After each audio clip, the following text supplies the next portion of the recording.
Okay, so we've got a few people from the camp here ready to answer some of the questions we have. Hi guys. Hello. Hi. My first question is, why did you decide to join the encampment? We're all humans, and there are other humans who are experiencing genocide. I think it's incredibly important that we hold our institutions to account, and this particular institution is partially responsible for the funding of this genocide. It has been financially culpable. It has ties to weapons companies. We are trying to protest that fact. We're trying to get our university to divest from these companies, and ultimately any part that we can play in resisting a genocide we ought to play.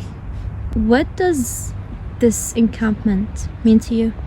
For me, it's been an incredible sight of solidarity and community, and the way that the community have come and supported the student encampment has been a really hopeful part of this struggle, and I think it's been a really beautiful place to connect with people, a beautiful sight of political education, of all of us being able to deepen our understanding and to fortify ourselves to continue the struggle ahead as well. How long have you been camping for, guys? 63 days now. Yeah. 63 days. 63. God. I'd like to know, do you feel safe at the camp? What's it like here? I would say, around the people that, rightfully are against genocide, obviously I feel very safe because I know these people have the right morals, but at the same time, I don't know how I can feel safe on a university campus where I know the management don't share those same values, where I know I'm going to get, stalked and harassed by security for those beliefs. And that's the case whether we're standing on the campus or just walking around buildings. We're getting stalked, and they will actively tell us. I had a guard say to me on an open day just outside that, well, why do we have to play hide and seek, and I'm like, so you're just admitting to stalking me, and they'll shove cameras in your face, film you without your permission, and at the end of the day, I'm just a student. Why do I have to be treated like this? My next question is, I'd like to know if your views of the university, they're still the same as when you first joined the encampment. Well, I knew about the university's links already to the arms companies, its research partnerships, where its research goes to. But I didn't really know until we actually had better discussions with management, just how dismissive they are. We've seen this academic year, seniors of university management denying that BAE Systems was an arms company. We've seen how ignorant they are, that they feel that their policy within university management can just be a barrier to actually the change that they need to take morally, the change that the UN will say that they need to take, the change that they should, as their global institution that claims that they want to change the world. I've just seen how resistant they are to that, to protect their own institution.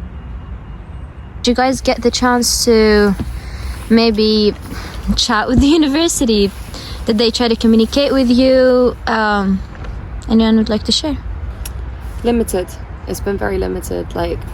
The uni really have not been interested in engaging with us. They tried to ignore us for so long, and 5 days in, just take us to court instead of speaking with us at all. But we have managed to get some negotiation sessions with them in which they were just very unresponsive. They showed their complete incompetence when it comes to understanding the ongoing genocide in Palestine, and their indifference towards the murder of their own alumni, their indifference towards the atrocities that are being committed, and their complete inaction when it comes to doing anything for Palestine too. So engagement with them has been very difficult, and we've definitely seen the bias and the race, internalized racism within the university, because they jumped to action when it came to Ukraine. But with Palestine, there's just every excuse under the sun as to why they can't do anything. Obviously, we'll keep pushing for engagement and pushing to try and settle with them, pushing to try and achieve divestment with them. But we know it's going to be a long uphill battle for us. How long did it take the university to have a meeting with you? Was it like an immediate thing? Did they... No. It was a good few weeks, though. Like I don't know the date exactly. I'm very tired, but Almost a month. Almost a month. Oh. Yeah. So, and bear in mind as well, like this, it's almost a month since the encampment, but people have been pushing for action for Palestine here for years. So, in my head at least, like the uni have been ignoring the student voice for years when it comes to this and haven't been meeting with them. But yeah, for our encampment, it took them a month. You mentioned the university's indifference towards the death of one of their alumni. Can you please tell us more? Yeah, so on the 31st of December 2023, two of the University of Nottingham's alumni, Dr. Saeed Al-Zebda and Ikram Ghanem, were murdered in their family home alongside their three children, Izzadeen, Intisar and Sumaya, who were 18, 16 and 13 years old. We've spoken with the university about commemorating them, about honouring them properly as their alumni and as people who were like very prominent in the community of Nottingham. And the university's response was basically to say that lots of our alumni have died, and we're not going to give them special treatment. And like I think I found that disgusting. I know the rest of the encampment did too. It was shocking to hear like how casually they just dismissed their alumni being killed. And the key thing being that they didn't just pass away. You know, this was an entire family that was wiped out within seconds because planes dropped bombs onto their home, and those planes were built by Rolls-Royce and BAE Systems, but companies that this university partner with. So when we say honour them, we're saying honour them correctly on the website. We're saying put up memorials for them and honour them through renaming buildings or putting up signs and plaques. But the key thing that would really honour them is to divest from the companies that murdered them to begin with. And the university know that, which is why I think they're showing that indifference, because if they care, they would act. So they don't care because they don't want to act, is how I see it. What's something you guys you want to tell prospect students?